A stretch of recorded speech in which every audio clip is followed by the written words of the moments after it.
Everyone, welcome back to the next lecture of work energy power. तो मैं उम्मीद करती हूँ कि तुम पिछले लेक्चर्स जो हैं वर्क एनर्जी पावर के वो तुमने अच्छे तरीके से देखे होंगे, अच्छे से सारे कॉन्सेप्ट्स तुम्हारे क्लियर हुए होंगे। और अब उसके बाद जब हम इस लेक्चर को प्रोसीड कर रहे हैं तो उससे पहले इस बात को ध्यान रखना है कि पिछले जितने भी लेक्चर्स होते जाएं तो उनके साथ साथ उनकी क्वेश्चंस प्रैक्टिस भी करते जाना है, ठीक है। थ्योरेटिकली तुम्हें जितना पढ़ने की जरूरत है उतना मैं इसमें कवर करा रही हूँ, लेकिन कई सारी चीजें ऐसी होती हैं कि आप सिर्फ थ्योरी से ही नहीं, आपको क्वेश्चन प्रैक्टिस भी करनी पड़ती है, तभी जाके आप सीखते हैं, ठीक है। चाहे कितने भी अच्छे टीचर से पढ़ लो, कितनी भी थ्योरी पढ़ लो, कुछ चीजें तो हमेशा हम सिर्फ क्वेश्चन से ही सीखते हैं। तो जितना लेक्चर्स में पढ़ा रही हूँ उतना पढ़ने के बाद सिर्फ और सिर्फ क्वेश्चंस करने हैं। अगर इतना कर लेते हो ना तो आई एम गारंटी दे रही हूँ मैं कि तुम बहुत अच्छे मार्क्स लेके आओगे फिजिक्स में और तुम्हारा कॉन्फिडेंस भी बहुत बूस्ट होगा, ठीक है। तो आज की क्लास को हम स्टार्ट करते हैं उससे पहले एक पॉजिटिव थॉट के साथ कि doctor APJ Abdul Kalam sir जो हैं वो कहते हैं कि speak 5 lines to yourself every morning. हर रोज अपने आप से ये 5 लाइन्स बोलनी है, ठीक है। तो इन लाइन्स को जरूर अपने पास लिख लेना और मेरे साथ साथ तुम भी बोलते जाना। Number 1, God is always with me. Number 2, today is my day. Number 3, I am a winner. Number 4, I am the best. Number 5, I can do it. सच में मतलब इन 5 लाइन्स को मुझे बोलते बोलते मुझे खुद मतलब मोटिवेशनल फील होने लगा। इसलिए मैं खुद भी ट्राई करूंगी, मैं इसको डेली बोला करूंगी खुद से और तुम भी इसको लिखोगे, अपनी दीवार पे चिपकाओगे और डेली बोलोगे, ठीक है। तो चलो शुरू करते हैं। तो आज के लेक्चर में मैं तुम्हें work energy power work energy theorem पढ़ाऊंगी, ठीक है। तो work energy theorem is a very important part है ना। पहले मैं अपने आप को शॉर्ट कर ले। तो देखो, वर्क एनर्जी थ्योरम जो है ना बहुत ही सिंपल चीज है। कैसे? वर्क और एनर्जी का रिलेशन देखना कि इनके बीच में क्या रिश्तेदारी है। तो एक काम करते हैं, सबसे पहले हम बेसिकली चलते हैं कि अगर मान लो कि ये हमारा एक प्लेटफॉर्म है, ठीक है। उस पर ये एक ब्लॉक रखा हुआ है, ये ब्लॉक बनाती हूँ, ठीक है। ये एक ब्लॉक है, ठीक है। तो हमने क्या किया, इस ब्लॉक के ऊपर एक ऐसे करके फोर्स लगाया। अब तुम फोर्स लगाया मैंने इस पे, तो मान लेते हैं कि अभी ये ब्लॉक जो था इसकी यहाँ पर इसके पास v1 वेलोसिटी थी। मान लो कि ये मूव कर रहा था, ठीक है। पहले मूव कर रहा था और v1 वेलोसिटी के साथ मूव कर रहा था। फिर क्या किया तुमने, और फोर्स लगा दिया। अब जब तुमने फोर्स और लगा दिया तो उसकी वजह से क्या हुआ कि ये ब्लॉक इधर खिसक के और आ गया, ठीक है। और इधर खिसक के आ गया और फिर इसके पास इस जगह पे v2 वेलोसिटी हो गई। स्टिल फोर्स तो हमारा f इस पे लग ही रहा है, ठीक है। ऐसे होता है ना कि कोई बॉडी चल रही है, चलती हुई बॉडी पे भी तो हम फोर्स लगा देते हैं, और हम चलती हुई बॉडी पे फोर्स लगा दें तो वो और तेज चलने लगेगी, ऐसा होता है ना। तो मतलब ये है कि ये बॉडी थी, इसके पास ऑलरेडी v1 वेलोसिटी थी, मतलब इस पोजीशन पर इसके पास क्या है, v1 वेलोसिटी है। और इस वक्त ही तुमने क्या कर दिया, f फोर्स लगा दिया। एफ फोर्स लगाते गए इसकी वजह से ब्लॉक खिसकता गया और ब्लॉक जब इस पोजीशन पे पहुंचा तो यानी कि इसके पास v2 वेलोसिटी आ गई। तो ब्लॉक ने कितना डिस्प्लेसमेंट कवर किया, यहां से लेके यहां तक का डिस्प्लेसमेंट इसने s डिस्प्लेसमेंट कवर किया। अब मैं ये मान के चल लेती हूँ कि ये वाली जो सरफेस है, ये सरफेस, ये रफ सरफेस। अब अगर रफ सरफेस है तो फिर भाई फ्रिक्शन भी लगेगा, ठीक है। तो हमने कहा कि फ्रिक्शन भी लग रहा है, लो लगा दिया फ्रिक्शन, ठीक है। तो फ्रिक्शन भी लग रहा है। ये बॉडी जो है उसका मास है क्या, m। तो वर्क एनर्जी थ्योरम ये कहती है कि वर्क वर्क और एनर्जी का रिलेशन है।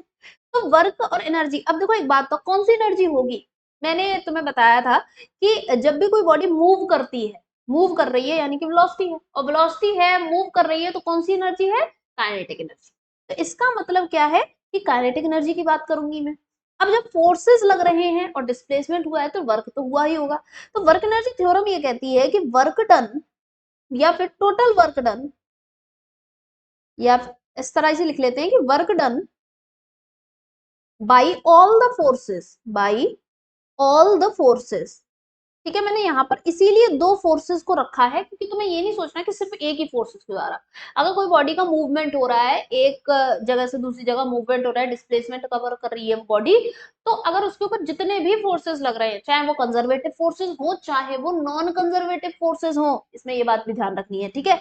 तो अभी मैं आगे लिख दूंगी, all the forces, work done by all the forces is equals to change in kinetic energy.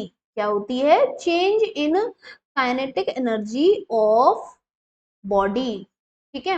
Work done by all the forces on the body, ऐसे लिख देते हैं, बॉडी के ऊपर ही तो वर्क कर रहे हैं ना ये लोग, मतलब लोग नहीं, फोर्स, ठीक है। अब ये फोर्सेस कौन से हो सकते हैं? दीज फोर्सेस कैन बी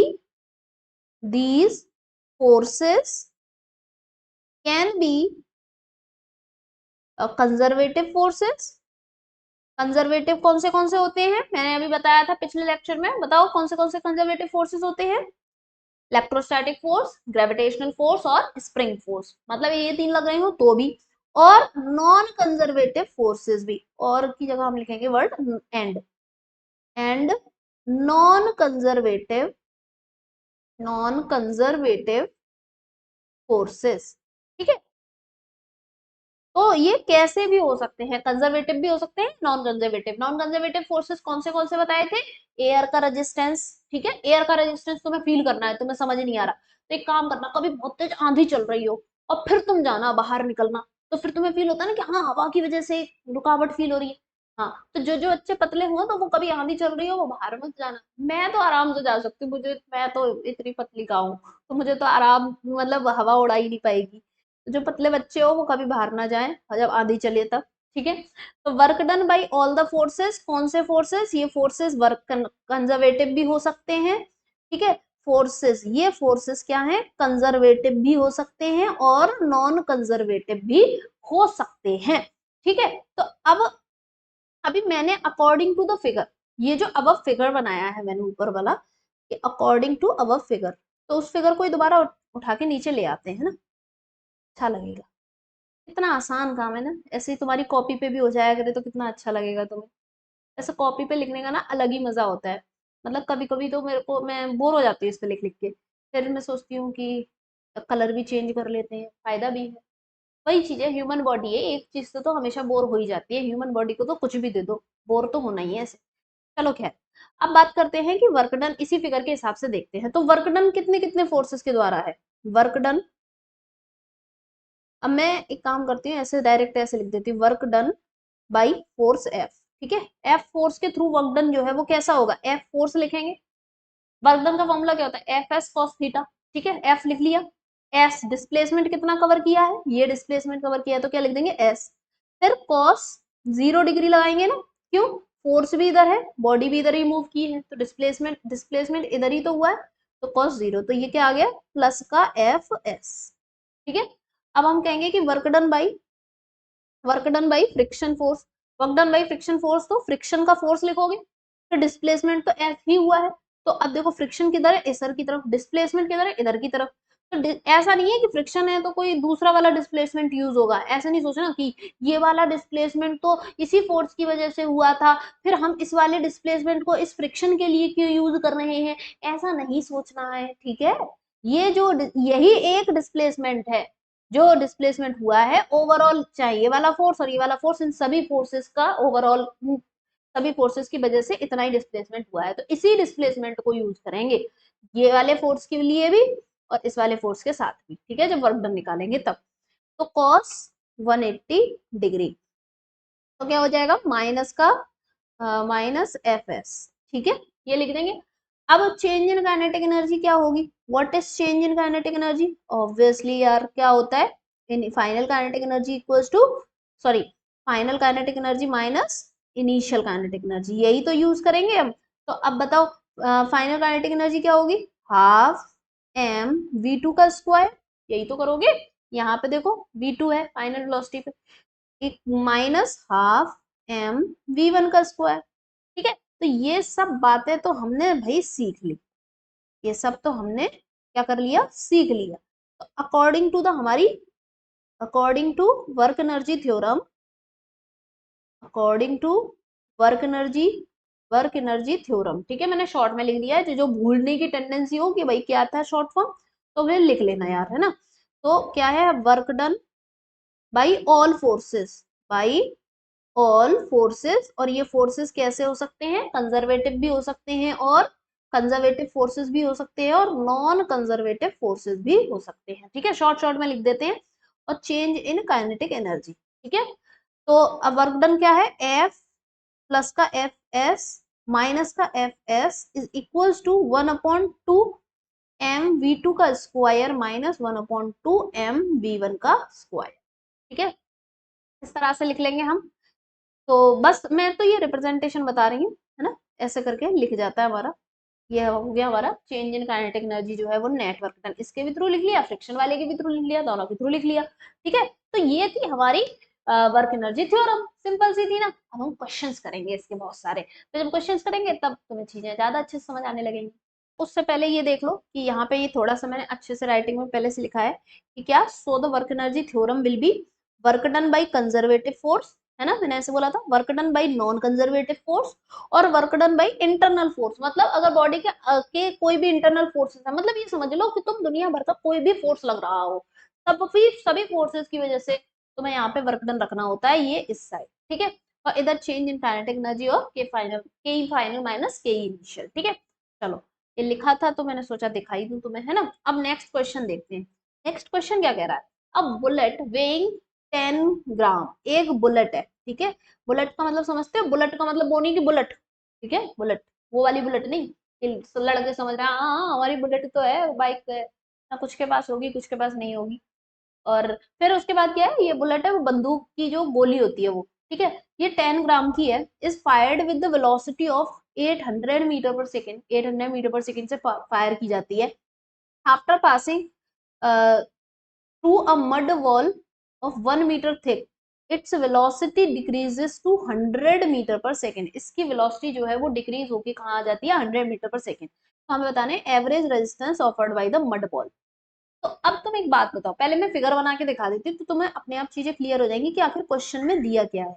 ये कोई मड बॉल है, ठीक है, इसकी थिकनेस हमें दे रखी है 1 मीटर थिक है ये, ठीक है। ये क्या है, 1 मीटर। मड वॉल मतलब मिट्टी की दीवार, मड मतलब मिट्टी और दीवार, वॉल मतलब दीवार, ठीक है।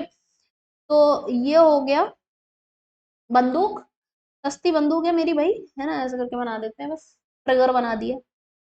ये है हमारी बुलेट, और जो कि कितने की है, 10 ग्राम की है, और इसकी वेलोसिटी है मेरी 800 मीटर पर सेकेंड, ठीक है। 800 मीटर पर सेकेंड, तो ये जा रही थी, ये बुलेट जो है वो यहाँ पे जब स्ट्राइक कर रही है तो ऑब्वियसली 800 मीटर पर सेकेंड से ही स्ट्राइक करेगी, जब स्ट्राइक कर रही है तब। लेकिन जब ये यहाँ से निकलती है बाहर, तुम्हें समझ में आ रहा है, निकलती है बाहर, तब ये कितने से स्ट्राइक कर निकलती है, 100 मीटर पर सेकेंड से। समझ गए बात को, क्या हुआ कि जब ये घुस रही थी तो यहाँ से यहाँ तक के बीच में तो कुछ भी नहीं थी ना रुकावट देने वाली चीज, तो इसीलिए बंदूक से जितनी स्पीड से निकली, मतलब 800 मीटर पर सेकेंड से निकली, तो इसमें घुसी है 800 मीटर पर सेकेंड से, ठीक है। तो ये कभी बच्चे कई बार ये सोचते हैं कि अरे बुलेट यहाँ से निकली है बंदूक से, फिर कहीं यहाँ तक पहुंचने तक उसकी स्पीड कुछ कम नहीं होगी क्या, कि यहाँ पे तो हवा भी है बीच में। देखो अगर ओरिजिनली देखा जाए तो यहाँ पे तो हवा होती है, हवा की वजह से भी कुछ रेजिस्टेंस लगता है ना, तो उसकी वजह से 1 आध 2% डिक्रीज तो होता होगा। लेकिन हम यहाँ पे वो एयर रेजिस्टेंस अपने क्वेश्चन को सॉल्व करते वक्त मानते ही नहीं है, ठीक है। कहीं पे भी तुमने देखा कि हमने एयर रेजिस्टेंस की बात की है क्या, तो ये हम ये मान के चलेंगे बुलेट जब निकली है तब 800 मीटर पर सेकेंड थी, और इससे स्ट्राइक करते वक्त भी 800 मीटर पर सेकेंड थी, फिर इसमें घुस गई। वैसे ही अब क्या हो रहा है कि ये दीवार जो है वो इस पे रुकावट पैदा कर रही है, और रुकावट की वजह से अब ये निकलती है तो 100 मीटर पर सेकेंड से निकलती है। ये चीज क्वेश्चन कह रहा है, और क्वेश्चन ये कह रहा है कि ये जो दीवार है वो कितना रेजिस्टेंस पैदा, कितना रेजिस्टेंस लगा रहा है। तो ऑब्वियसली सोचो इसकी वजह से एक रेजिस्टिव फोर्स आ रहा होगा, एफ आर क्या है, एफ आर क्या है, resistive force, resistive force by by mud wall, ठीक है, मैंने इसे लिख देती हूँ। मड वॉल की वजह से जो रेजिस्टिव फोर्स है वो है एफ आर, ठीक है। तो अब तुम देखो क्या क्या है, यहाँ इनिशियल वेलोसिटी, यहाँ फाइनल वेलोसिटी, पकड़ना चीजें क्या क्या दी हैं ना। अब क्वेश्चन हमसे कह रहा है यार फोर्स निकालना है, ठीक है, ओके, तो फोर्स ये रहा, ये निकालना है मुझे। तो एक बात तो ये इनिशियल वेलोसिटी, ये फाइनल वेलोसिटी, तो अगर इस बुलेट ने कितनी डिस्टेंस कवर की है यहाँ से लेके यहाँ तक का, तो ये हो गया इसका डिस्प्लेसमेंट। डिस्प्लेसमेंट है, फोर्स है, ओहो वर्क आ जाएगा, इनिशियल वेलोसिटी है, फाइनल वेलोसिटी है, चेंज इन काइनेटिक एनर्जी निकाल लेंगे, मास भी तो दिया है ना, बस वर्क एनर्जी थ्योरम लगानी है अब तो अब क्या करें, अब क्या करें, चलो सॉल्व करें और क्या करें।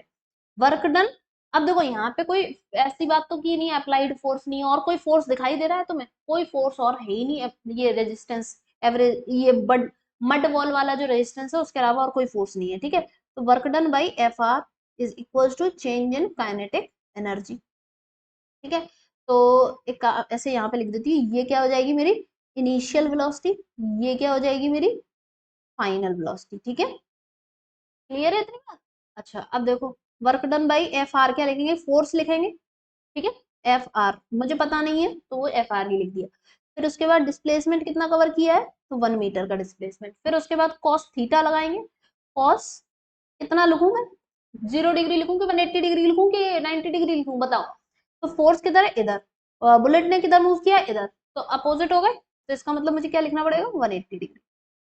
चेंज इन काइनेटिक एनर्जी, एक और पेज ऐड करते हैं भाई। ठीक है, चेंज इन काइनेटिक एनर्जी क्या होगा, हाफ एम बी फाइनल का square minus half M V initial का स्क्वायर। ठीक है, तो एफ आर, माइनस का एफ आर कर दूं, देखो अब इस 1 को तो लिखने का मतलब नहीं है, इसकी जगह पे -1 हो गया तो मैंने माइनस एफ आर लिख दिया इक्वल टू, फिर 1/2 m कॉमन ले लिया। बी फाइनल क्या था, 100 का स्क्वायर माइनस इनिशियल क्या था हमारा 800, 800 का स्क्वायर। ठीक है, अब 100 के स्क्वायर में से 800 का स्क्वायर कैसे माइनस होगा, हो जाएगा, रुक जाओ। ठीक है, अब देखो क्या होगा कि यहाँ पे जो एफ आर के सामने ये जो माइनस लगा है, इस माइनस को अगर मैं इधर ले जाऊं, ठीक है, इधर लगा दूं, तो मतलब ऐसे भी तो लिख सकती हूँ, तुम इस बात बताओ, एफ आर को ऐसे भी नहीं लिख सकती, 1/2 m, फिर 100 का स्क्वायर माइनस 800 का स्क्वायर, ऐसे भी तो लिख सकती हूँ। तो अब ये जो माइनस है ये अंदर गया अगर ब्रैकेट के, तो ये चीज माइनस की हो जाएगी और ये चीज प्लस की हो जाएगी, है ना। तो हम क्या लिख सकते हैं, 1/2 m, अब 800 का स्क्वायर, बहुत ज्यादा ही सॉल्व करे जा रही हूँ मैं, इसको सॉल्व कर लेती हूँ। ठीक है, तो अब क्या होगा, इसको सॉल्व करते हैं आगे।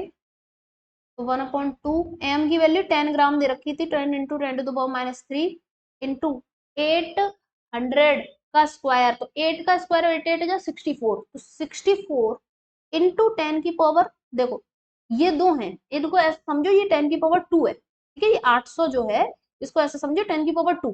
ठीक है, 800 को नहीं, मतलब पीछे का 100 जो है, 800 जो है दैट इज 8 इंटू 100, मतलब 8 इंटू 10⁻²। ठीक है, इस 10⁻² की भी पावर 2 है, तो इसका मतलब क्या हो गया, 10⁻4। ठीक है, मैं लिख देती हूँ सीधा 10⁻4 माइनस माइनस इधर 10⁻4। अब क्या कर सकते हो, 1/2 10⁻², ये कैसे आ गया, इस 10 से इसका एक कैंसिल होगा तो 10⁻² इंटू 10⁻4 कॉमन ले लिया, 64 माइनस 1। ठीक है, तुम देखो इसमें से ये और ये कॉमन आ जाएगा। ठीक है, तो हमारे पास क्या बच रहा है, 10⁻² और 10⁻4 है ये, इससे हमारे पास बचेगा 10⁻2/2 इंटू 63 इक्वल्स टू क्या हो गया, 6300/2, यानी कि 3 और फिर 1 फिर 5, सही आ रहा है, 315 ऐसे समथिंग आएगा ना, 0। ठीक है, बस अब ये क्या था, फोर्स था तो न्यूटन में निकाल देंगे बस। तो 3150 न्यूटन के फोर्स से ये जो दीवार थी वो क्या कर रही थी, रेजिस्टेंस दे रही थी। ठीक है, समझ में आ गया होगा। अब चलो आगे बढ़ जाते हैं। अब एन ऑब्जेक्ट, अच्छा चलो उससे पहले एक बार और समझा देती हूँ जल्दी जल्दी। एक गन थी, उससे बुलेट निकल रही थी 800 मीटर पर सेकंड से, जब बुलेट स्ट्राइक करने जा रही थी दीवार को, तब भी उसकी 800 मीटर पर सेकंड थी, फिर निकल रही थी तब 100 मीटर पर सेकंड हो गई, 800 से 100 मीटर पर सेकंड, डिक्रीजेस टू लिखा है तो मतलब 800 हो गई। ठीक है, डिक्रीजेस टू 100, इसलिए फाइनली क्या हो गई, 100, यही लिखा होता है डिक्रीजेस बाई 100।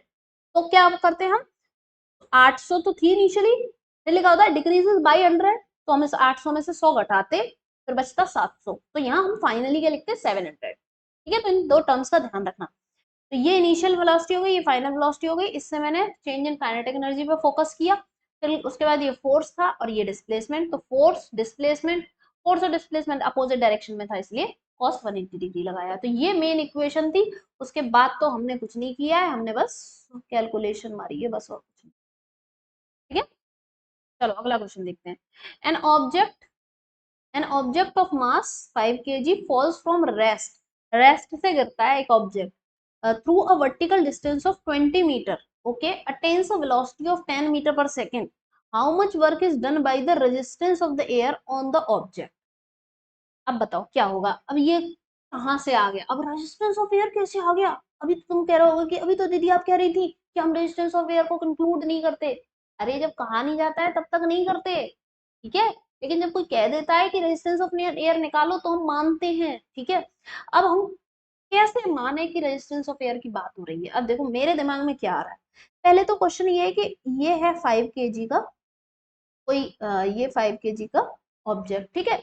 ये रेस्ट से गिरता है, इस साइड 5 लिख देते हैं। ये 5 kg का है, ये रेस्ट से गिरता है, तो u इक्वल टू 0 हो गया। फिर उसके बाद वर्टिकल डिस्टेंस कितनी गिर जाता है? 20 मीटर, ठीक है।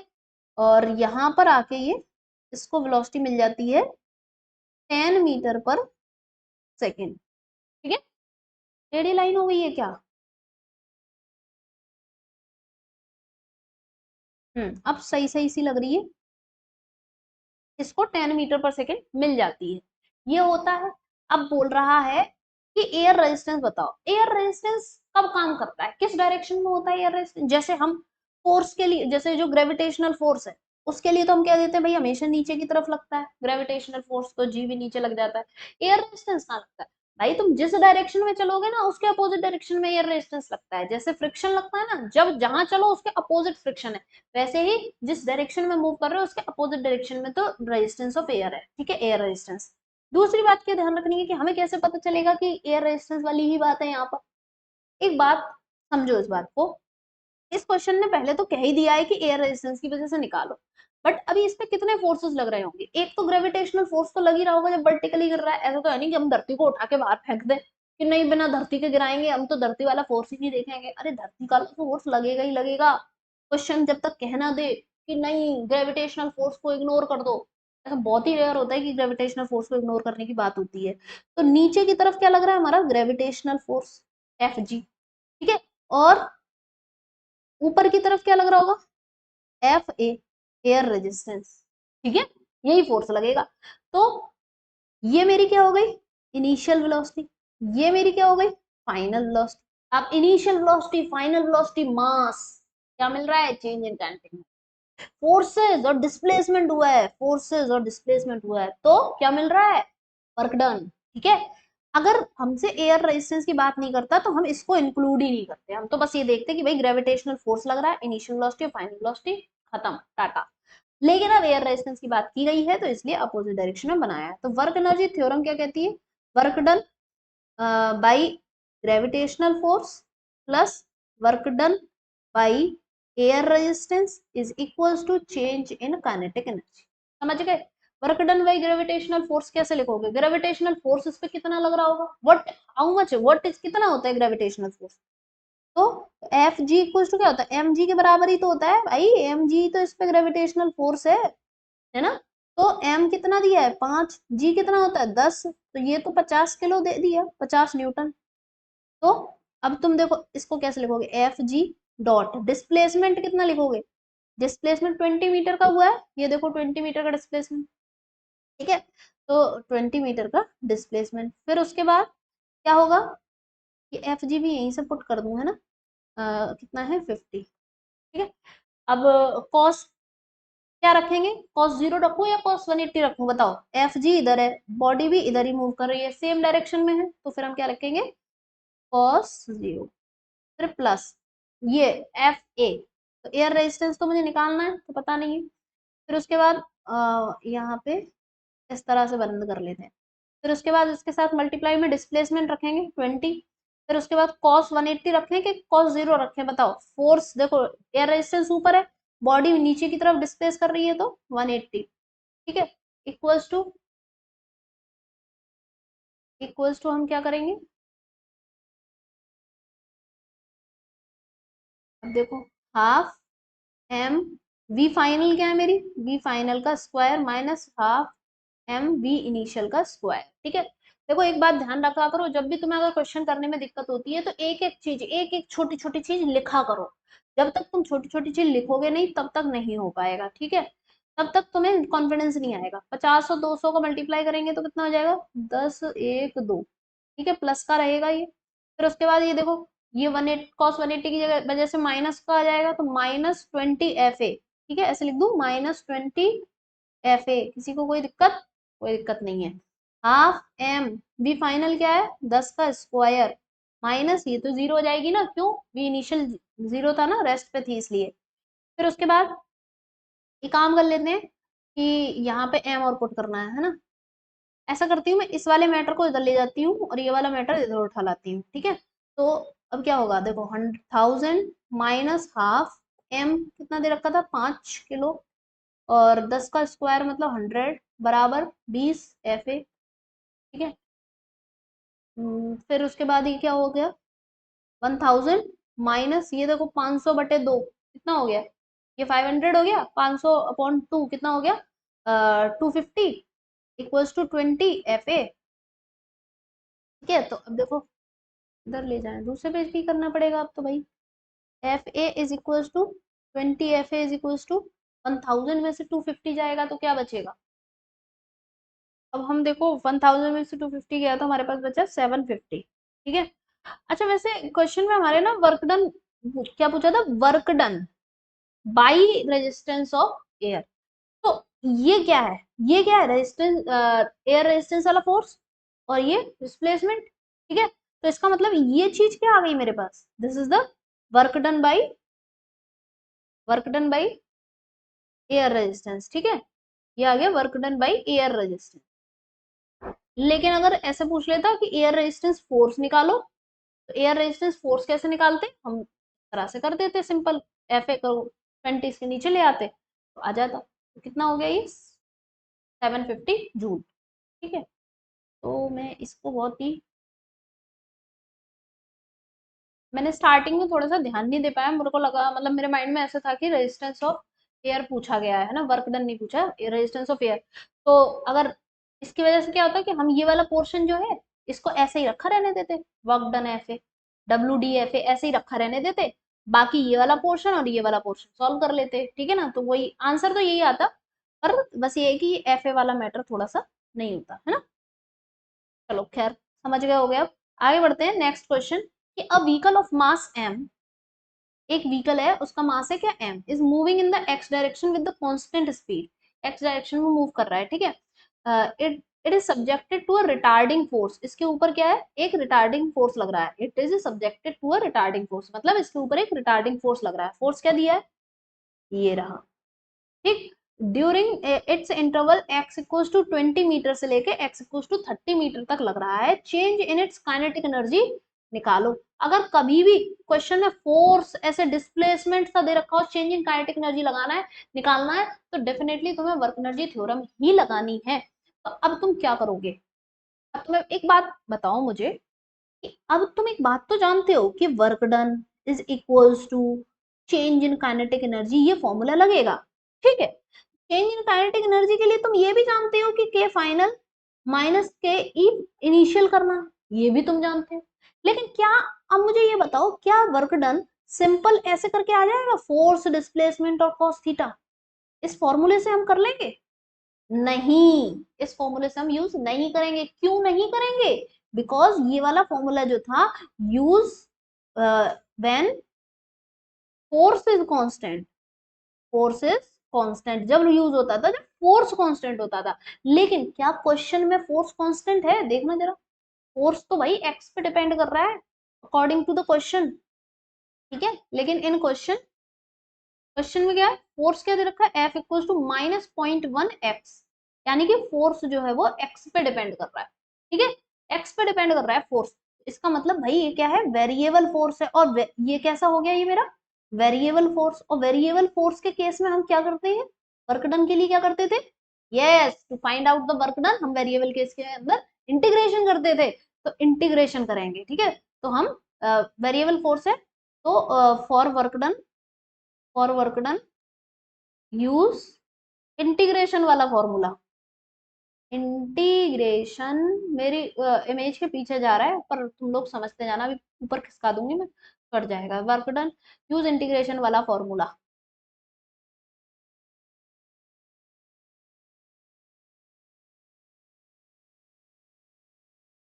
ठीक है, क्लियर है। अब कौन सा है इंटीग्रेशन वाला फॉर्मूला, तो अब तुम वही work done equals to change in kinetic energy, integration वाला फॉर्मूला क्या है, ये F डॉट dx, बस इतना सही करना है, x1 से लेके x2 तक की लिमिट। और फिर इधर चेंज इन काइनेटिक एनर्जी तो तुमसे क्वेश्चन में पूछी, तो अल्टीमेटली तुमसे इंटीग्रेशन करवाया है। बताओ वर्क एनर्जी पावर के फॉर्म चैप्टर में आके कहाँ का काम करवा रहे हैं तुमसे, इंटीग्रेशन का काम, मतलब बेसिक मैथमेटिक्स का काम। तो मैंने तो पहले ही कहा था भाई, basic mathematics, vectors, unit dimension को घोल के पी जाना। किसमें पियोगे? मैंगो शेक में पी लेना, नहीं तो जो तुम्हें शेक अच्छा लगता हो उसमें पी लेना, स्ट्रॉबेरी शेक अच्छा लगता हो उसमें पी लेना। ठीक है, अब चलो फोर्स क्या दे रखा है, कितना दे रखा था यार, मेरी इतनी शॉर्ट टेम्पर्ड मेमोरी है ना, इतनी जल्दी भूल जाती हूँ मैं। 0.1 x, माइनस का 0.1 x ये दे रखा है, फिर उसके बाद dx, फिर उसके बाद ये x1 से लेके x2 तक की लिमिट। ठीक है, तो अब उसके बाद हम क्या करेंगे, इधर से शुरू करते हैं। फिर उसके बाद देखो, मैं इंटीग्रेशन कर लेती हूँ अब। ठीक है, तो माइनस बाहर रख लेती हूँ।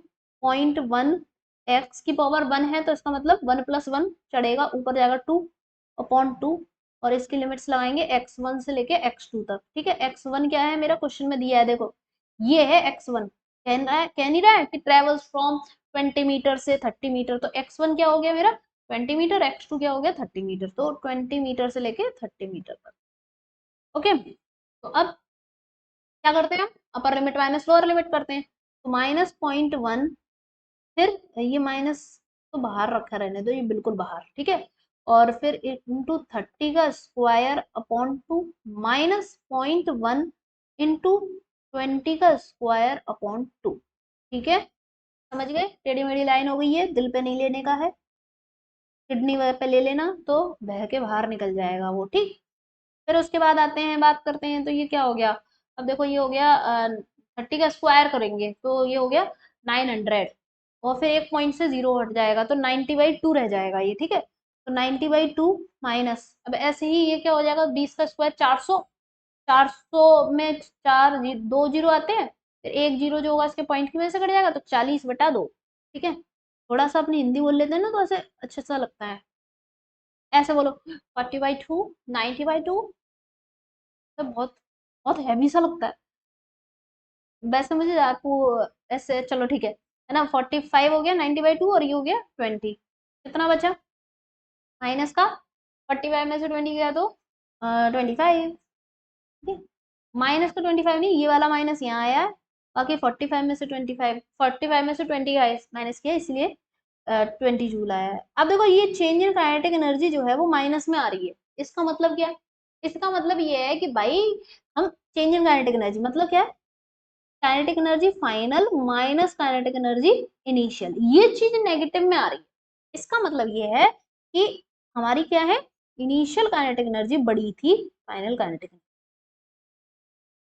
ये नेगेटिव साइन सिग्निफाई कर रहा है, इस नेगेटिव साइन का मतलब है। ठीक है, क्लियर है, समझ गए, चलो मीन्स, ठीक, ओके, बहुत बढ़िया, बहुत होशियार बच्चे हो तुम। चलो अब अगला क्वेश्चन करते हैं। A particle of mass point, मैंने तुमसे कहा था ना कुछ चीजें हम क्वेश्चन से ही सीखते हैं, चाहे हम कितनी भी थ्योरी पढ़ लें, थ्योरी तो इतनी सी है, लेकिन क्वेश्चन तो इतने सारे हैं, तो हम क्वेश्चन ही करने की मैं कोशिश करती हूँ कि मैं क्वेश्चन करा दूं, लेकिन मैं कितने ही क्वेश्चन करा दूंगी, पूरी किताब थोड़ा ना सॉल्व करा दूंगी, तुम्हें भी तो खुद सॉल्व करने होगी, है ना, तो खुद नहीं करोगे तब तक तो कुछ नहीं होने वाला है। A particle of mass 0.01 kg travels with the given velocity, मतलब ये वेलोसिटी दी है। ठीक है, इस वेलोसिटी से मूव कर रहा था पार्टिकल, आफ्टर सम टाइम कुछ देर बाद उसकी वेलोसिटी जो होती है वो इतनी हो जाती है। ठीक है, तो work done on the particle during this time interval, कितना सस्ता सवाल है, कर लोगे तुम, बताओ कर लोगे ना। अब देखो कोई पार्टिकल है, ये पार्टिकल था, ये भाई साहब चल रहे थे 0.1, इतू सा तो वजन है इनमें, जरा सा, और ये भागे जा रहे हैं भागे जा रहे हैं, मैं ठुमक ठुमक के जा रहे हैं, और फिर उसके बाद यहाँ पहुंच जाते हैं, फिर इनकी वेलोसिटी हो जाती है v2, है ना, और इनका मास तो अभी वही है। ठीक है, तो चेंज इन काइनेटिक एनर्जी वाली चीज मिल रही है। अब देखो तुम क्या करोगे, तुम्हें जो वेलोसिटी दे रखी है वो आई कैप जे कैप के फॉर्म में दे रखी है, लेकिन जो वर्क एनर्जी का फॉर्मूला होता था, वर्क एनर्जी थ्योरम का जो फॉर्मूला होता था, क्या इसमें हम आई कैप जे कैप में जरूरत पड़ती थी क्या, वेक्टर के फॉर्म में रखते थे, नहीं, हमें क्या करना पड़ेगा, हमें तो पहले v1 और v2 निकालने पड़ेंगे, इनका मैग्नीट्यूड निकालना पड़ेगा। ठीक है, तो मैं अब क्या करूं, पहले तो v1 और v2 का मैग्नीट्यूड निकालती हूँ, तो v1 वेक्टर का मैग्नीट्यूड कैसे निकलेगा, अंडर रूट 4 का स्क्वायर प्लस 16 का स्क्वायर। कैसे लिख देंगे, इधर ही लिख लेते हैं, थोड़ी सी जगह बचेगी अपने पास। 4 का 4 4 जा 16 प्लस 16 और 16 कितने होते हैं यार, मतलब मुझे नहीं आता इतना ज्यादा, स्क्वायर नहीं आता, कर लेते हैं। 256 होता है, ठीक है, 256 होता है। तो अब इस 256 में हम ऐड कर दें अगर 16, तो कितना हो जाएगा 272 अंडर रूट 272। अब ये 272 किसी का स्क्वायर होता है क्या, लेकिन तुम एक बात सोचो, क्या हमें अभी टाइम वेस्ट करने की जरूरत है कि हम ये ढूंढें कि 272 का स्क्वायर रूट क्या होगा। अरे कोई टाइम वेस्ट करने की जरूरत नहीं है, कोई बात नहीं है, तुम इसको ऐसे लिख दो V1, V1 लिख दो तुम। हाँ V1 क्या आ रहा है तुम्हारा, अंडर रूट 272 ऐसे लिख दो, ठीक है। ऐसे V2, V2 के लिए क्या लगाओगे, अंडर रूट 8 का स्क्वायर प्लस 20 का स्क्वायर बराबर 8 8 जा 64 प्लस ये हो गया 400, फिर ये हो गया अंडर रूट, ये हो गया 464, ठीक है। ये क्या है V2। अब तुम सोचोगे कि अरे हमें तो V1 V2 चाहिए, अरे नहीं, हमें V1 स्क्वायर V2 स्क्वायर चाहिए, तो हमें तो फायदा है, अच्छी बात है, काम कम काम हो गया हमारे लिए। वैसे भी हम बहुत आलसी हैं, मैं तो हूँ बहुत, ठीक है। तो अब work done on the particle is equal to change in kinetic energy, ठीक है।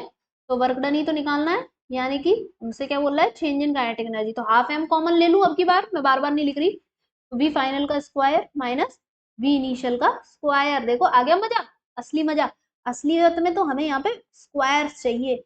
एम, एम क्या था इसका, मास, इतना सा मास था, और वी फाइनल का स्क्वायर यानी कि ये ये 464 है ना। वी इनिशियल क्या है, ये रहा 272।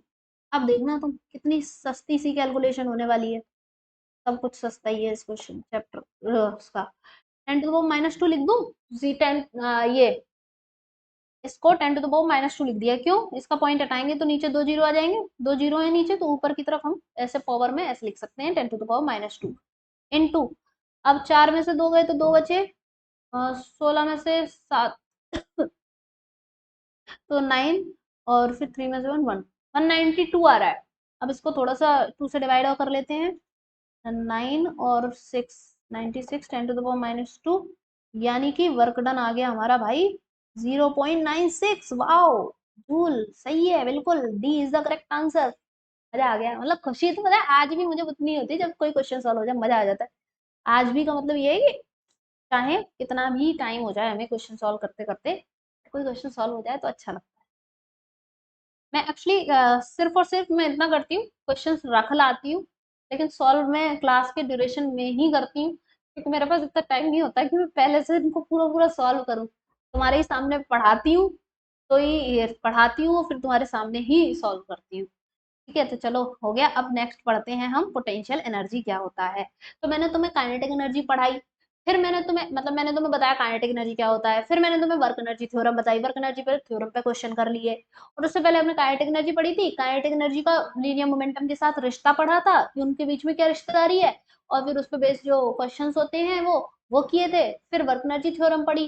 अब पोटेंशियल एनर्जी पढ़ेंगे, क्यों क्यों हमने मैकेनिकल एनर्जी में देखा था ना, मैकेनिकल एनर्जी के दो टाइप्स होते हैं, मैकेनिकल एनर्जी के दो पार्ट होते हैं, टाइप्स नहीं पार्ट। क्या, पोटेंशियल एनर्जी और काइनेटिक एनर्जी। पोटेंशियल एनर्जी और काइनेटिक एनर्जी से मिलकर बनती है मैकेनिकल एनर्जी, ठीक है।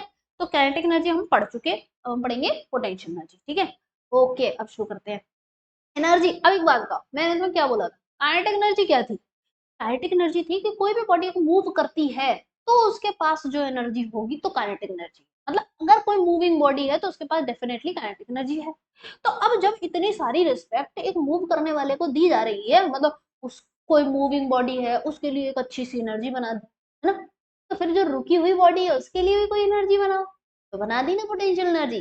तो फिर मैंने सोचा कि अरे काइनेटिक एनर्जी अकेली रहेगी तो पोटेंशियल एनर्जी का भी इन्वेंशन कर दिया, ठीक है, बहुत ज्यादा फेंक रही हूँ मैं। तो energy possessed by the body by virtue of its position और कॉन्फ़िगरेशन, यानी कि कोई भी बॉडी इस संसार में किस तरीके से रखी है, कहाँ पर रखी है, ये इन्हीं वजह से क्या बनता है, उसी वही चीज डिफाइन करती है कि उसकी पोटेंशियल एनर्जी क्या हो। तो पहली बात, कोई भी बॉडी इतनी वेलोसिटी से कोई भी बॉडी को मूव कर रही है तो इसका मतलब ये है कि उसके पास काइनेटिक एनर्जी है, ठीक है। लेकिन अगर कोई बॉडी रखी हुई है, ठीक है, तो उसके पास अब वो कैसे रखी है, कहाँ रखी है, अगर अर्थ वाली बात कर रहे हैं, अर्थ के हिसाब से देखें कि तो वो अर्थ से ऊपर है, अर्थ के नीचे है, कैसे है, इसके मतलब क्या है कि वो किस तरह से रखी है, इसी के ऊपर बेस्ड है पोटेंशियल।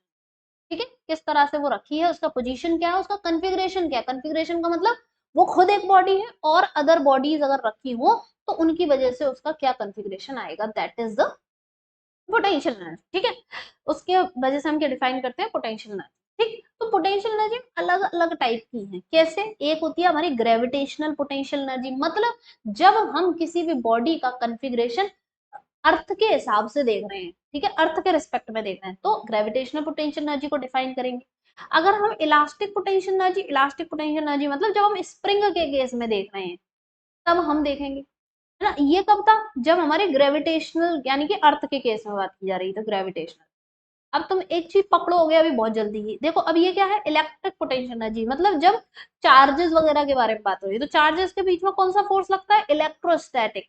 अब तुम जरा मुझे एक बात बताइए, तीनों कौन से फोर्स है, कौन से फोर्स है ये, अरे ये तो वही कंजर्वेटिव फोर्स है अपने पुराने वाले, तो अरे ये gravitational force, spring force, electrostatic force conservative force है, तो इसका मतलब पोटेंशियल एनर्जी सिर्फ और सिर्फ कंजर्वेटिव फोर्सेस के लिए डिफाइन की जाती है।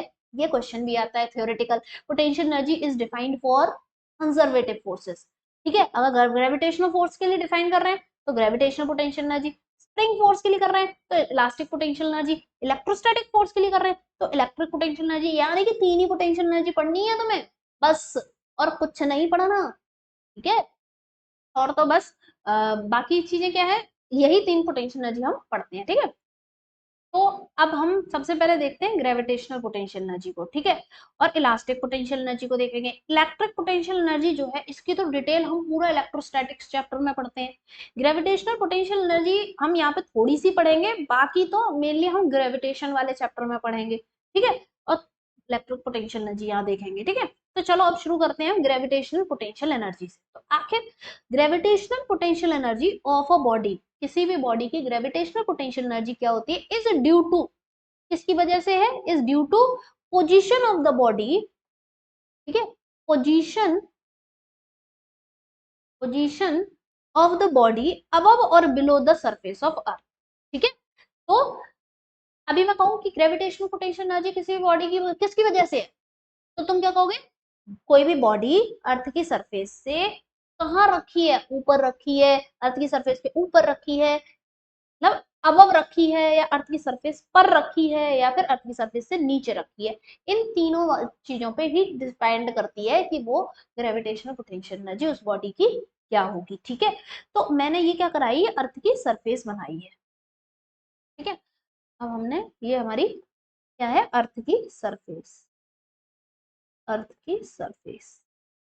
ठीक है, ये अर्थ की सरफेस, तो हमारी इस ग्रेविटेशनल पोटेंशियल एनर्जी का फॉर्मूला क्या होता है, पहले तो हमें ये देख, तो इसका फॉर्मूला क्या है, मैं इसको यू से रिप्रेजेंट कर देती हूँ। ठीक है, पोटेंशियल एनर्जी यू से ही रिप्रेजेंट होती है, ऐसा नहीं है ग्रेविटेशनल पोटेंशियल एनर्जी यू से represent, potential energy he you से हो रही है, तो मैंने अभी ग्रेविटेशनल पोटेंशियल एनर्जी को भी यहाँ से यू से ही कर दिया। इसका फॉर्मूला क्या होता है ग्रेविटेशनल पोटेंशियल एनर्जी का, एम जी एच। ठीक है, यहाँ पर एम क्या है, इस जगह ना लिख के यहाँ लिखती हूँ कि यू क्या होता है, एम जी एच। ठीक है, एम क्या है यहाँ पर, मास ऑफ द बॉडी। ठीक है, जिस बॉडी के बारे में बात की जा रही है उस बॉडी का मास, जिस बॉडी की पोटेंशियल एनर्जी के बारे में बात की जा रही है। हाइट क्या, ये क्या है, हाइट अबव और बिलो। अब बिलो की बात करें तो बिलो तो हाइट नहीं होती, वो डेप्थ होती है, तो इसका मतलब ये समझ लो कि हाइट के बजाय हम ये लिख देते हैं कि distance from the surface of earth, distance from surface of earth. ठीक है, समझ में आ गया, इसको भर देती हूँ मैं डब्बे में बंद, ये हो गया मेरा एक फॉर्मूला। तो अब देखो क्या होता है कि जब हम अर्थ की सरफेस पर हैं, एट अर्थ सरफेस, ये पोजीशन क्या है, ये एट अर्थ सरफेस। जब अर्थ सरफेस पर हो तो क्या होता है, तो हमारी पोटेंशियल एनर्जी क्या होती है, जीरो। ठीक है, जब हम अर्थ सरफेस से ऊपर हैं तो इसका मतलब, अब जब तुम अर्थ सरफेस पर ही हो तो यू कैसे जीरो हो गया। अब तुम एक बात तो, distance from the surface of अर्थ कितनी हो गई, जीरो हो गई ना। जब धरती पे ही रखे हो तो धरती से तुम्हारी दूरी कितनी हो गई, जीरो हो गई। तो यहाँ पे जीरो रहोगे तो ये सब जीरो हो गया। ठीक है, अब जब तुम एच हाइट ऊपर पहुंच गए तो यहाँ पे above the earth surface, above the earth surface, earth surface से ऊपर क्या होता है, यू जो होता है वो हमारा कैसा रहता है, पॉजिटिव रहता है। इस बात को घोल के पी जाना बिल्कुल। Above the earth surface you positive होता है। कितना लिखेंगे फिर हम, प्लस एम जी एच। ठीक है, क्योंकि एच डिस्टेंस ऊपर है। अब उसके बाद अगर मैं कहूँ कि बिलो दी अर्थ सरफेस, मान लो कि डी डिस्टेंस नीचे है, तो ये पोजीशन कौन सी है कि below the earth surface, below the earth surface. ठीक है, अब बिलो दी अर्थ सरफेस की बात करें तो यू कैसा हो जाएगा मेरा, नेगेटिव होगा। ठीक है, कैसा होगा, नेगेटिव होगा। और फॉर्मूला कैसे लिखेंगे, माइनस का एम जी डी लिखेंगे। क्यों, वहां से अर्थ की सरफेस से दूरी कितनी है, डी के बराबर। यही एच के बराबर होती तो एच लिख देते, जितने के बराबर होती उतना लिख देते। ठीक है, मेरा बन ही नहीं रहा है, बेकार बन रहा है। अभी रुको, तुम बना के दे, छोड़ूंगी मैं इसे। कभी कभी मैं भूल जाती हूँ कि मैं लेक्चर रिकॉर्ड कर रही हूँ। वो तो अपना वैसे ही चलता है कि हाँ भाई पढ़ा रही हूँ मैं ऐसी। ठीक है, तो ग्रेविटेशन अच्छा लग रहा है ना। एक पेज पे मैंने काफी कुछ इन्फॉर्मेशन लिख दी है, पता है ये पेज बहुत इंपॉर्टेंट हो गया। सिर्फ एक ही पेज से आपको कई सारी चीजें क्लियर हो रही हैं। चलो आगे बढ़ते हैं। अब क्या होता है, एक चीज होती है रेफरेंस पॉइंट।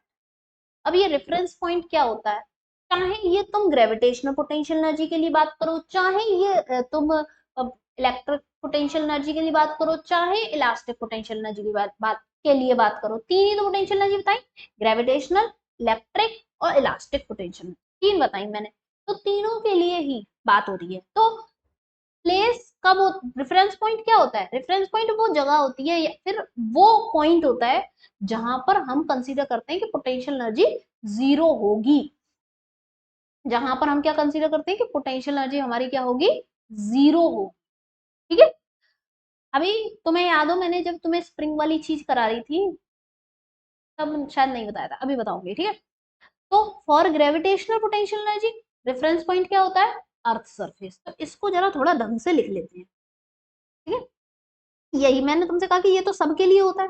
तो for gravitational potential energy, gravitational potential energy, reference point जो है, reference point is earth surface, earth surface. ठीक है, और यही अगर हम कहें कि फॉर इलास्टिक पोटेंशियल एनर्जी, मतलब वो जो स्प्रिंग वाला केस था ना, स्प्रिंग को खींचते थे, है ना, स्प्रिंग को खींचते हैं, तो उसके लिए रेफरेंस पॉइंट क्या होता है, उसके लिए रेफरेंस पॉइंट होता है कि स्प्रिंग एट नेचुरल लेंथ। क्या होता है, स्प्रिंग एट नेचुरल लेंथ। अब देखो, स्प्रिंग एट नेचुरल लेंथ। अब चार्जेस का जो केस है ना, वो चार्जेस का मैं इलेक्ट्रोस्टैटिक्स में ही बताऊंगी, क्योंकि उसके लिए बहुत सारी चीजें हैं जो मायने में होना जरूरी है। ठीक है, तो हम पहले अभी इन दोनों का ही देख लेते हैं। लेकिन अभी हमने ग्रेविटेशनल पोटेंशियल एनर्जी पढ़ी है, तो पहले मैं ग्रेविटेशनल पोटेंशियल एनर्जी पे बेस्ड तो मैं कुछ क्वेश्चंस करा दूं, फिर मैं इलास्टिक पोटेंशियल एनर्जी पे लेके आऊंगी। तो एक स्टोन है जिसका मास है 0.4 kg, is thrown vertically up, ऊपर की तरफ फेंका जाता है 9.8 मीटर पर सेकंड से। तो find the potential energy after half second, आधी सेकंड बाद इसके पास कितनी पोटेंशियल एनर्जी होगी। तो देखो, ये क्या है, एक पत्थर। ठीक है, इसको पत्थर को मैंने क्या किया, ऊपर की तरफ 9.8 मीटर पर सेकंड से फेंका, तो ये ऊपर जाएगा। मान लो कि ये यहाँ पहुंच गया, तो यहां तक पहुंचने में इसे टाइम कितना लगा है, 1/2 सेकेंड, आधा सेकेंड, मतलब 0.5 सेकेंड। ठीक है,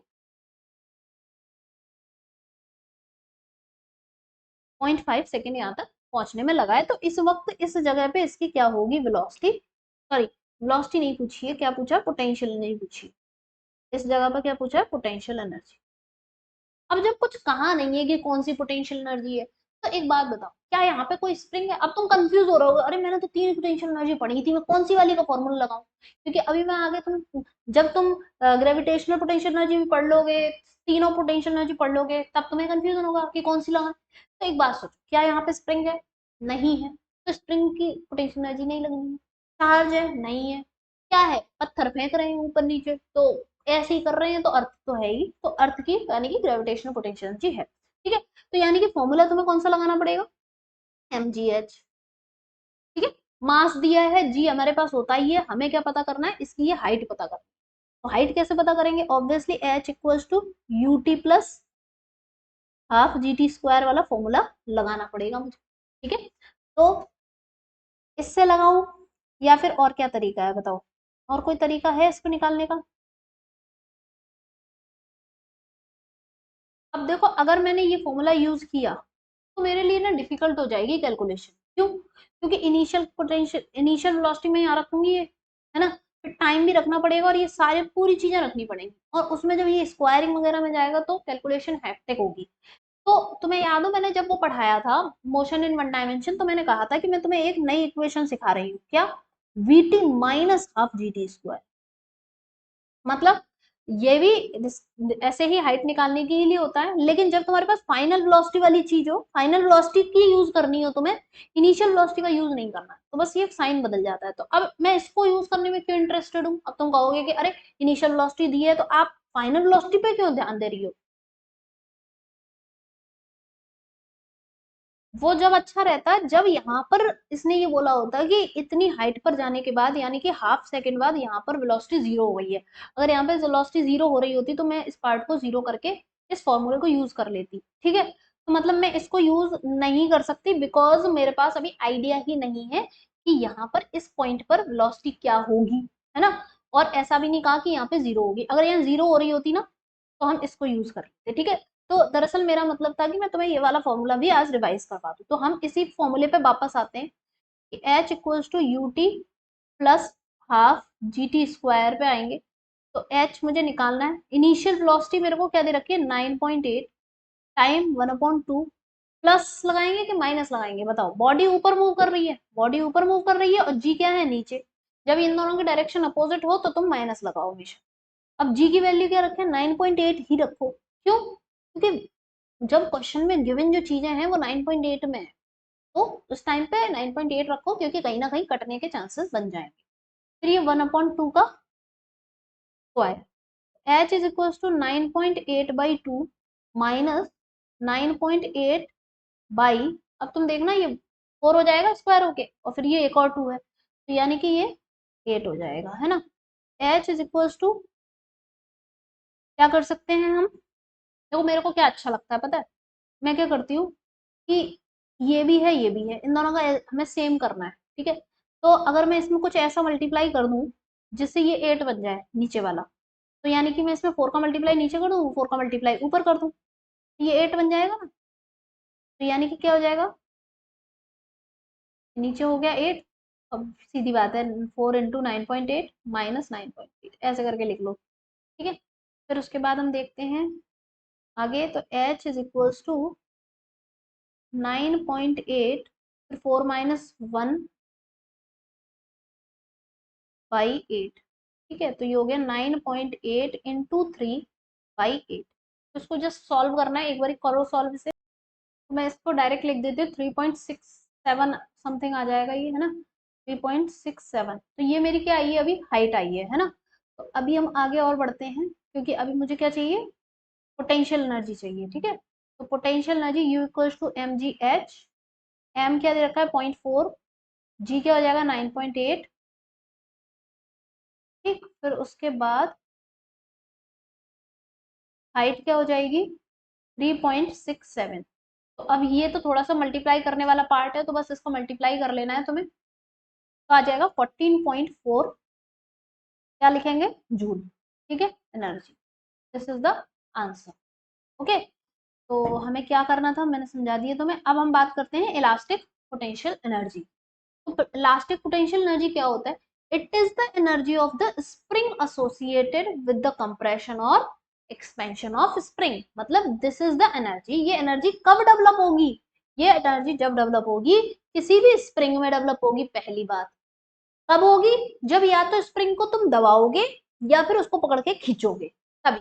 अगर वो स्प्रिंग नॉर्मली रखी हुई है सीधी नेचुरल लेंथ पर, तो कुछ नहीं होगा। तो वो क्या होगा, उसकी पोटेंशियल एनर्जी क्या होगी, जीरो होगी, और उसी को हम क्या कहेंगे, रेफरेंस पॉइंट कहेंगे। तो अब मैंने यहाँ पे लिखा है कि रेफरेंस पॉइंट क्या होता है, spring at its natural length. तो इसका मतलब क्या है, इस रेफरेंस पॉइंट का मतलब है पोटेंशियल एनर्जी जीरो होना, जो कि कब है, स्प्रिंग अगर नेचुरल लेंथ पे है। ठीक है, क्लियर है इतनी बात?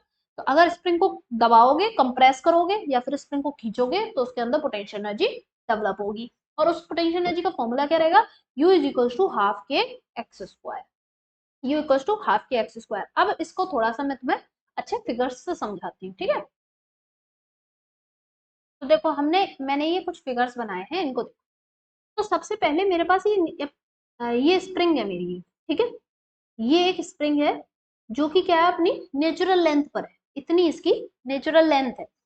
तो मैंने क्या लिख रखा है यहाँ पे कि ये नेचुरल लेंथ है, तो ये रेफरेंस पॉइंट है। तो अगर नेचुरल लेंथ पे है तो रेफरेंस पॉइंट है, तो पोटेंशियल एनर्जी क्या हो जाएगी, जीरो। फिर हमने क्या कर दिया, इसको कंप्रेस कर दिया, फोर्स लगा के हमने इसे कंप्रेस कर दिया। तो जब इसे कंप्रेस किया है तो ये कितने से कंप्रेस हो गई, मान लेते हैं कि ये x1 इसमें कंप्रेशन आया है, ठीक है? पहले यहां तक थी इसकी नेचुरल लेंथ, अब कंप्रेस कर दी तो ये इस जगह पे पहुंच गई, तो इसमें कंप्रेशन कितना आया है, x1। तो कंप्रेस्ड स्प्रिंग हो गई कितने से, बाई x1 से मैंने इसे कंप्रेस कर दिया। फिर क्या किया हमने, इसी नेचुरल लेंथ वाली स्प्रिंग को पकड़ के इस तरफ फोर्स लगाया।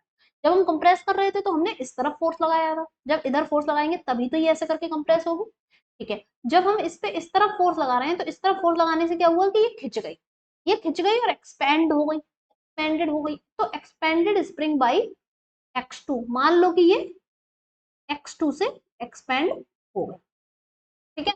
तो जब ये x1 से कंप्रेस हुई है, तो इसकी पोटेंशियल एनर्जी क्या जाएगी, हाफ के x1 का स्क्वायर। के मैंने तुम्हें पहले बताया था, के क्या होता है, स्प्रिंग कांस्टेंट होता है, जो कि स्प्रिंग के मटेरियल पर ही डिपेंड करता है, ठीक है?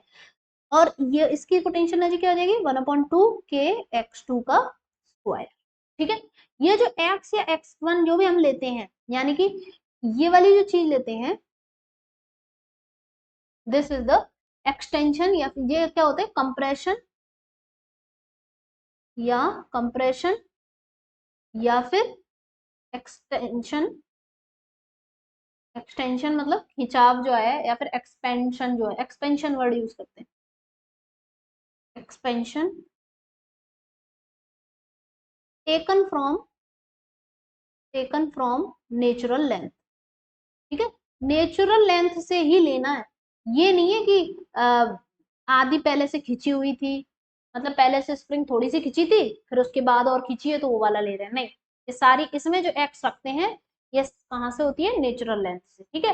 तभी तो जैसे नेचुरल लेंथ इसकी यहाँ तक थी, तो अगर कंप्रेशन हुआ है तो हम यहाँ से यहाँ तक देखें, एक्सपेंशन हुआ है तो इसी लेवल से। तो ये वाला फिगर भी, ये वाला पेज भी बहुत इंपॉर्टेंट हो जाता है, जो एक फिगर है चीजें समझा रहा है, ठीक है?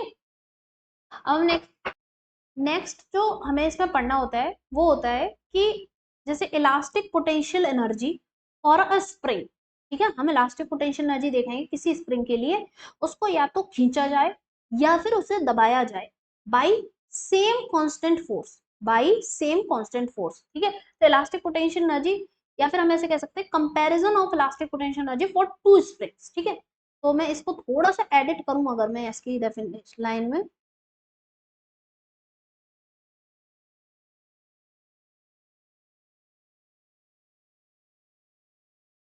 और टू स्प्रिंग्स, ठीक है? टू स्प्रिंग्स, तो क्योंकि ये हम दो स्प्रिंग के लिए तो कंपैरिजन करेंगे, कैसे? जैसे मेरे पास मान लो कि ये एक स्प्रिंग ये दे रखी है, एक स्प्रिंग ये दे रखी है, दो अलग अलग स्प्रिंग है, ठीक है? तो we have two springs of different of different spring constant, different spring constant, ठीक है? दो अलग अलग स्प्रिंग कांस्टेंट वाली मेरे पास दो स्प्रिंग्स हैं। अब क्या हो रहा है, जब दो अलग अलग वाली स्प्रिंग कांस्टेंट है, स्प्रिंग कांस्टेंट वाली दो स्प्रिंग्स हैं, तो फिर क्या होगा कि हमने इन स्प्रिंग्स को ना खींचा, ठीक है, हमने इन स्प्रिंग्स को खींचा, बट दोनों पर ही क्या किया है, सेम फोर्स लगाया, ठीक है, एक मिनट। अब क्या कर रही हूँ मैं, इन पे दोनों पर ही सेम फोर्स लगा रही हूँ, सेम अमाउंट, इस पे भी एफ फोर्स से खींचा और इसको भी एफ फोर्स से खींचा। जब दोनों को सेम फोर्स से खींचा है तो मान लेते हैं कि दोनों में क्या हुआ है, खिंचाव पैदा हुआ है। जो भी मैंने कहा कि इसमें इसमें कुछ एक्सटेंशन डेवलप हुआ और इसमें भी एक्सटेंशन डेवलप हुआ, ठीक है। अब दोनों में ये जो खिंचाव पैदा हुआ है, कि मान लो कि ये x1 खिंचाव पैदा हुआ,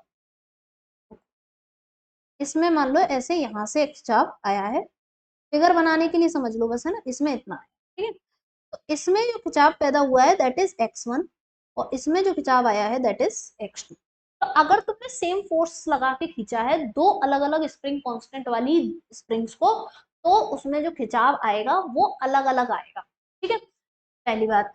अब ये जो स्प्रिंग अलग अलग आया है, तो अब हमें ये रिलेशन बताना होता है कि इनकी स्प्रिंग्स की स्प्रिंग, इन स्प्रिंग्स में पोटेंशियल एनर्जी का क्या रिलेशन है। तो तुम्हें तो फॉर्मूला मैंने पोटेंशियल एनर्जी का क्या पढ़ा है, हाफ के एक्स स्क्वायर, ये फॉर्मूला पढ़ा है।